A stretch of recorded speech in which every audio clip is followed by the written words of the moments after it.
first recording of the day, and it's been a butt. So those of you who don't know, I've been talking for the past 2 weeks since I finished up Forgiving What You Can't Forget, talking about starting another study. It's not going to be nearly as long, and what I mean by that, it's not going to be like me sitting down for like 30 minutes doing about anywhere between 1 to 2 videos of the same chapter. This is one day at a time type of thing. So those who don't know, many years ago when I first started my channel, I did mostly wholesome stuff, I did some biblical stuff, and we're trying to get to that point. We're trying to get back to there, and it's going to take some time, but we're slowly reintroducing being a dork and being funny and being serious, more serious on here than what I've been in the past with the more crappy crap. You guys know what I'm talking about. So today, we're going to be starting with love is patient. Those of you who don't know, it depends on the day. Some days I'm patient with people. Some days I am absolutely the worst human being on the planet, and I am not patient, especially with people who are mentally ill or love to treat people like crap.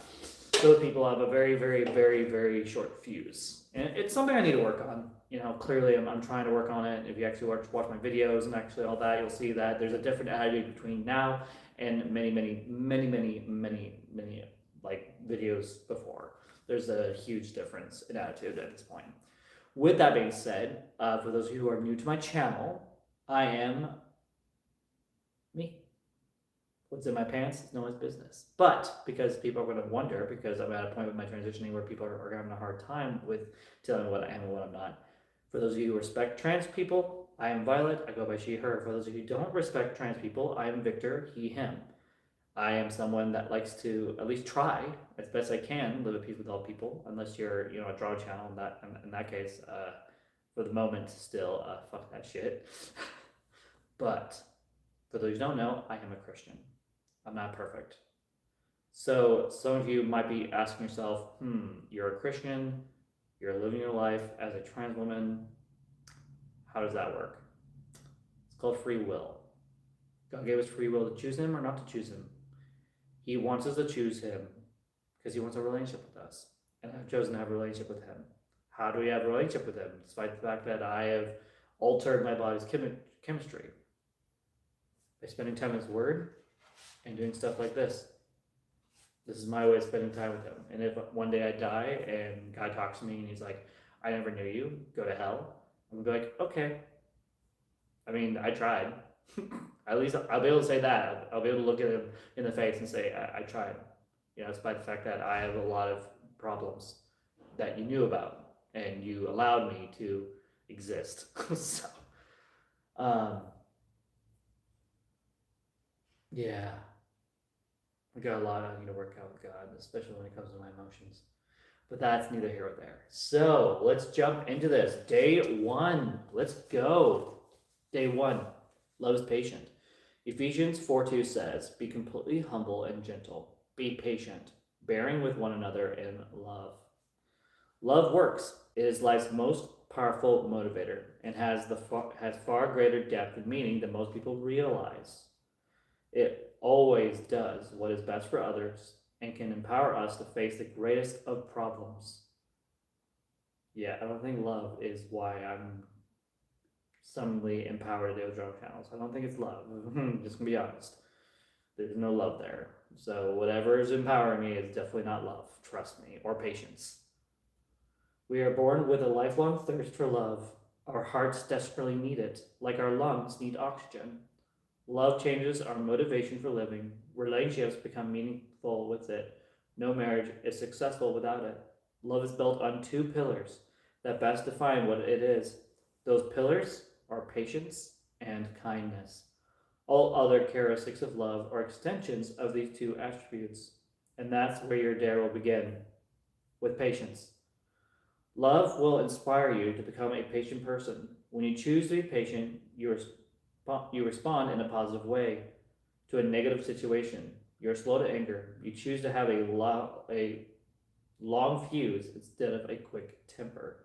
Rather than being restless and demanding, love helps you settle down and begin extending mercy to those around you. Patience being an internal calm during an external storm. No one likes to be around an impatient person. It causes you to overreact in angry, foolish, and regrettable ways. I agree with that. I could definitely agree with that. The irony of anger towards the wrong person's actions is that it spawns new wrongs of its own. Anger almost never makes things better. In fact, it usually generates additional problems, but patience stops problems in their tracks more than biting your lips. More than clapping a hand over your mouth, patience is a deep breath. Oh, sorry, it just made me think of yesterday. So yesterday when I went on my walk, before I even started talking about marriage a little bit, I went outside and took a deep breath in that fresh air. I might go for another long walk today. Let's just leave it at that. It stops foolishness from whipping a scorpion tail all over the room. It is a choice to control your emotions rather than allowing your emotions to control you. And show discretion instead of returning evil for evil. If your spouse offends you, do you quickly retaliate? Again, it depends on the day and the mood. Some days I can be very patient with her, other days I can be very impatient. Just kind of depends on where I'm at. Or do you stay under control? Lately, I've found in my wife and my fights, I've been way more calm, collected. Um, we just had a recent fight recently. Fortunately, the video has been removed from the archive, but if you look for it, you'll find it. It's not hard to find. There's a video where I was literally patient the entire live stream while my wife's literally being a butthole. Literally proving to you guys that I'm more than capable of controlling myself, even though people believe that I'm incapable of any self-control whatsoever. Anyway, moving on. Do you find that anger is your emotional default when treated unfairly? Yeah, I can agree with that. It's definitely my go-to usually when I'm mistreated by someone. But lately, I want to say the forgiving that what I can't forget has helped me be a little less explosive. It is. Wait, sorry. If so, you are spreading poison rather than medicine. Anger is usually caused when the strong desire for something is fixed with disappointment or grief. You don't get what you want and you start heating up inside. It is often an emotional reaction that flows out of your own selfishness, foolishness, or evil motives. Patience, however, makes us wise. It doesn't rush to judgment, but listens to what the other person is saying. Patience stands in the doorway where anger is clawing to burst in, but waits to see the whole picture before passing judgment. The Bible says, "He who is slow to anger has great understanding, but he who is quick tempered exalts folly." That's from Proverbs 14:29, by the way. As sure as a lack of patience will turn your home into a war zone, the practice of patience will foster peace and quiet. A hot-tempered man stirs up strife, but the slow to anger calms a dispute. Proverbs 15:18. Statements like these from the Bible, book of Proverbs, are clear principles with timeless relevance. Patience is where love meets wisdom, and every marriage needs that combination to stay healthy.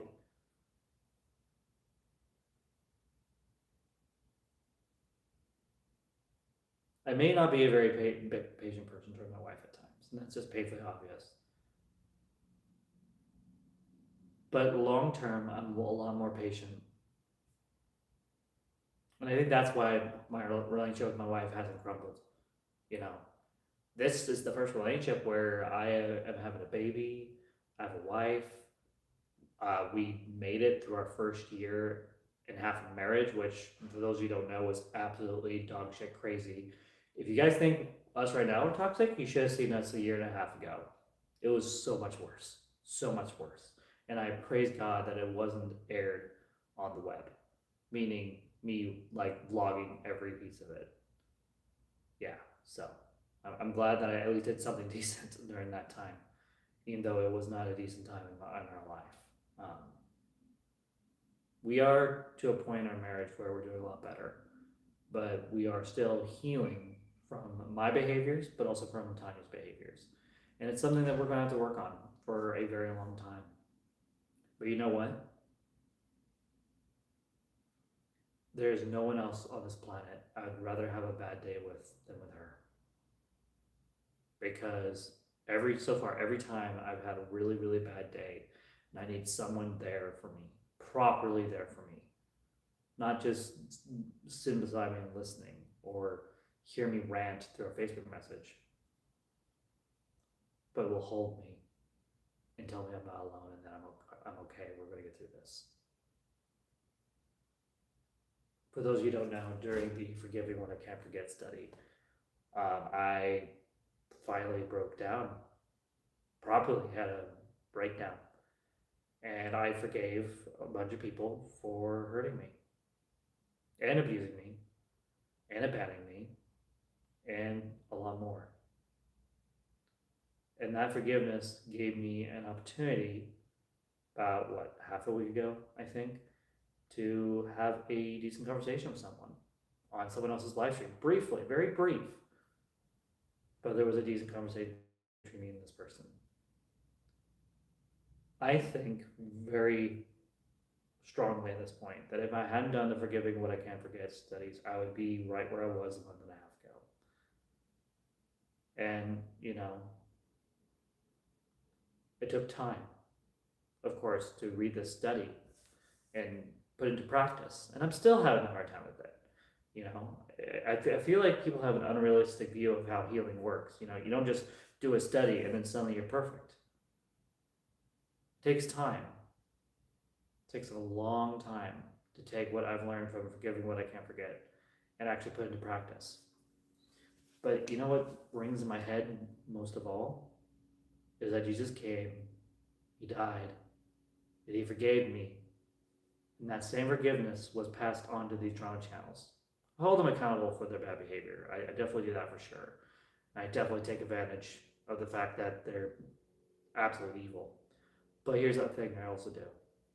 There's a little card that I have right by the computer that helps remind me, even while I'm being a dick to them, that they are human too.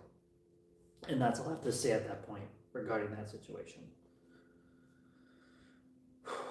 Patience, however, makes us wise. It doesn't rush to judgment, but listens to what what the other person is saying. Patience stands in the doorway where anger is clawing to burst in, but waits to see the whole picture before passing judgment. The Bible says, "He who is slow to anger has great understanding, but he who is quick-tempered exalts folly." Proverbs 14:29. And yes, I'm rereading that because I think that's just so important.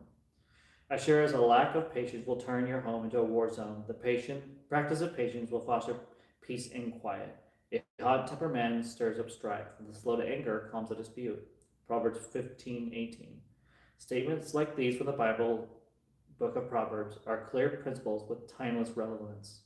Patience is where love meets wisdom, and every marriage needs that combination to stay healthy.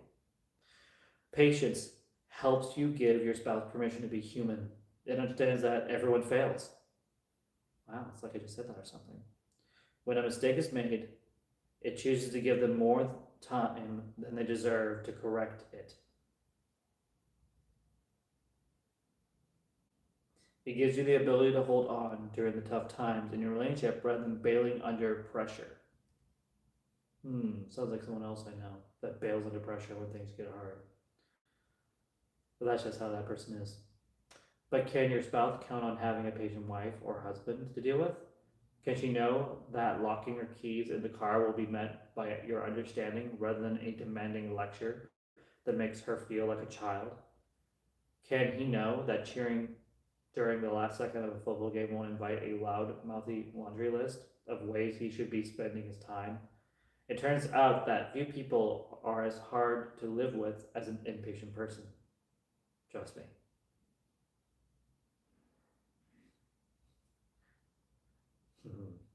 I'm gonna keep it mouth shut. What would the tone and volume of your home be like if you tried this biblical approach? See that no one repays another with evil for evil, but always seeks after that which is good for another. 1 Thessalonians 5:15. Few of us do patience very well, and none of us do it naturally. but wise men and women will pursue it as an essential ingredient to their marriage relationships. That's a good starting point to demonstrate true love. This love dare journey is a process, and the first thing you must resolve to possess is patience. Think of it as a marathon, not a sprint, but it's a race worth running. And now we're at the portion of this video where I'm going to do today's dare, if you guys so choose to accept. God, I haven't said that in so long.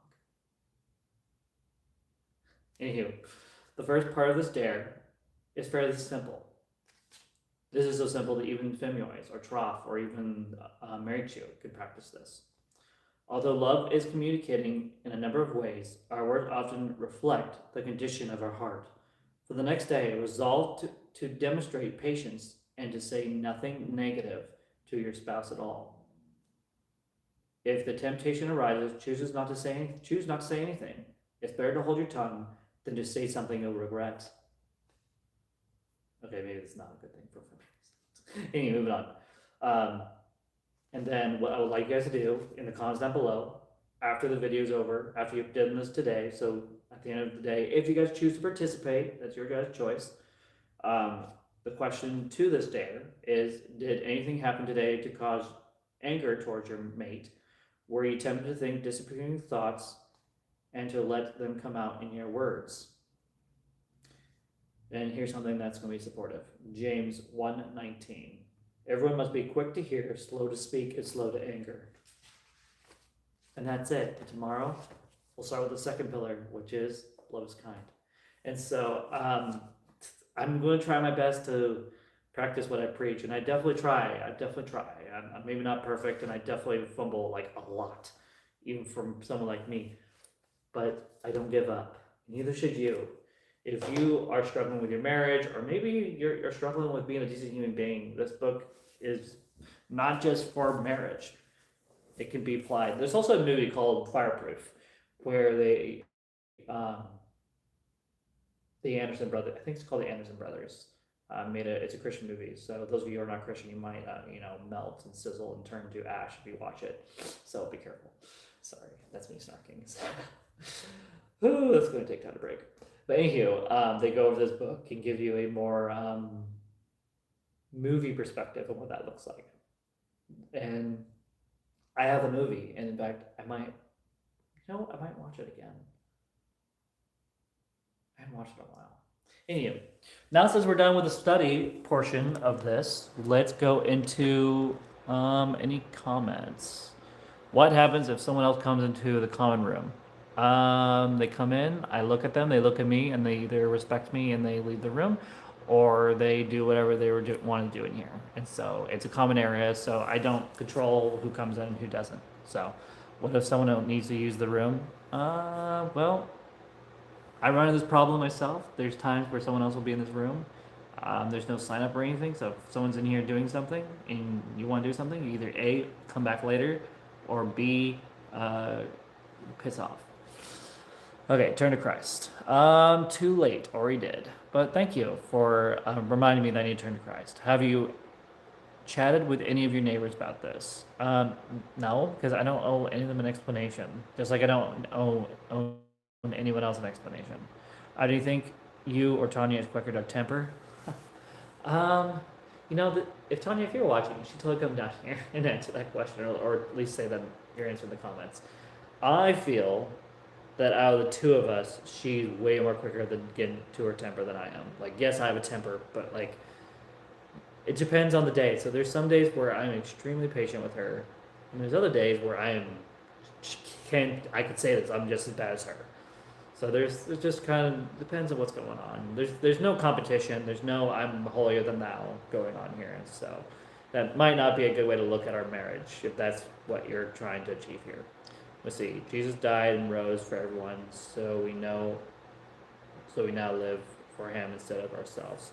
To a point, I think you're missing the human part of it. We have this thing called free will, and you can choose Christ all you want and be a goody two-shoe and obey the Bible to the letter. But tell me, do you have any sin in your life that you struggle with? If you say you don't, you're lying. So, it's just, no one can be Jesus. No one can even become close to being Jesus in any way or form. Like, period. Everyone is human. We're all, at the end of the day, flesh. And we make mistakes. Some of us more than others. But the truth is, at the end of the day, we're all human. It's how you live your life for Christ that will reflect Him or not reflect Him. And, you know, I have been reflecting Him very, very well over the past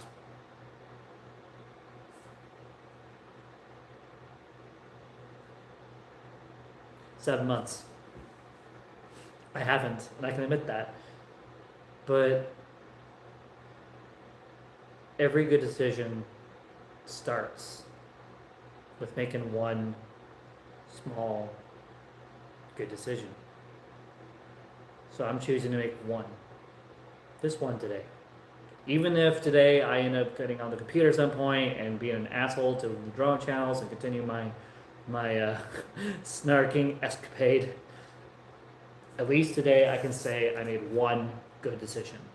I made one attempt, one good choice today. And guess what happens when you choose to do it again? Over time, it creates new habits. It creates new situations. It betters yourself. But it all starts with making one decision. And that's what I've been doing every day, but making one good decision. And drone channels won't see it because they're hyper focused on my bad part of my life. But if you pay attention throughout this past month, if you look at my videos, you're going to see something. And I'm not going to reveal it, but there's something going on here. And I'm hoping at least some of you might be intelligent like the Mary Chio and catch on to what's going on. She caught on. Took her a bit, but she finally caught on to what's really going on. And you know what? I appreciate that. Anyhow, with that being said, I think I've said everything I want to say in today's video. Unless anyone has any questions or maybe you have some experience you want to share regarding, being patient with your partner, I would love to hear you guys' wisdom on that. I know for me and my wife, one of the things we did, the reason why we've been able to last despite our toxic behaviors is because we have a rule that we never go to bed angry with each other. We never go to bed angry and wake up angry the next day. We always go to bed and say we love each other. We hug and we go to bed. And I think that's been really helpful. That's something I wish I did with other people I've dated. Unfortunately, I didn't understand that concept until it was too late. The other thing is we believe in being a patient household. So sometimes it doesn't come out in our behaviors, but when it comes to long term, both my wife and I are very patient with each other, despite the fact that I don't deserve her patience. She doesn't deserve my patience for sure, and we should just break up and she should take the baby and go elsewhere. But God, but my church family, but me and Tanya believe in what we signed up for when we got married. For those of you who have never been actually married in your life and you seem to have a concept what a healthy relationship looks like, you seem to not understand how serious a wedding vow is. And I take my wedding vows extremely seriously. In health and sickness, in good and the bad, as long as we both shall live. My wife and I, we believe in that wholeheartedly. And no matter how many times drama channels try to get underneath her skin and try to desperately try to convince, just because my ex was toxic and is literally weak-minded and will literally do whatever you tell her to do, my wife is not. And that's one thing I love about my wife, is that she is just as stubborn as I am. That's why our relationship works. That's why we're still together, despite everything that femnoids and trough is thrown at us. That's why we can point and laugh at them now, because they're fucking retarded. They don't get it. They're single. They don't know what it's like to be in a relationship and actually have someone that loves you despite your flaws. And I think it drives them insane. I think they're actually jealous at this point. I mean, you kind of have to if you're going to spend, I don't know, day after day, doing hundreds of videos on me, the trough life.